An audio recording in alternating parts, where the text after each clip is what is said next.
যখন ক্ষেপণাস্ত্র নিক্ষেপ করলো, ইরানের পক্ষ থেকে ড্রোন পাঠিয়ে একাধারে ওই ইসরায়েলের মেরুদণ্ডে আঘাত করে তাদের স্থাপনাগুলো উড়িয়ে দিয়েছে। মারহাবা কোন না কেন?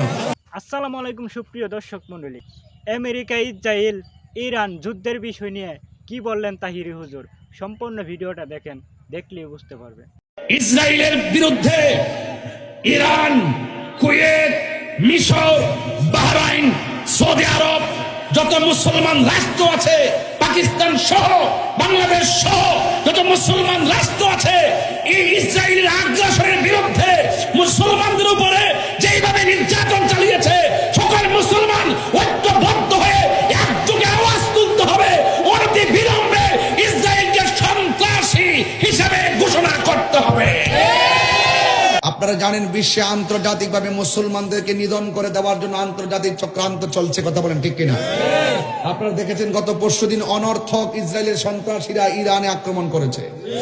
কোনো দোষ নাই, কোনো ত্রুটি নাই, অনর্থক।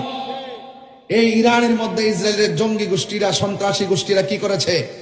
আক্রমণ করেছে। এই ইসরায়েলের বাদেনমার গোষ্ঠীরা সারাটা জীবন আমাদের ফিলিস্তিনি মুসলমানদেরকে, গাজার মুসলমানদেরকে মেরে মেরে শেষ করে দিচ্ছে, কথা বলেন ঠিক কিনা?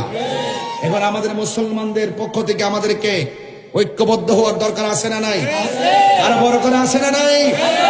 আপনারা দেখেছেন যখন ইরানে ইসরায়েল যখন ক্ষেপণাস্ত্র নিক্ষেপ করলো, ইরানের পক্ষ থেকে ড্রোন পাঠিয়ে একাধারে ওই ইসরায়েলের মেরুদণ্ডে আঘাত করে তাদের স্থাপনাগুলো উড়িয়ে দিয়েছে। মারহাবা কোন না কেন?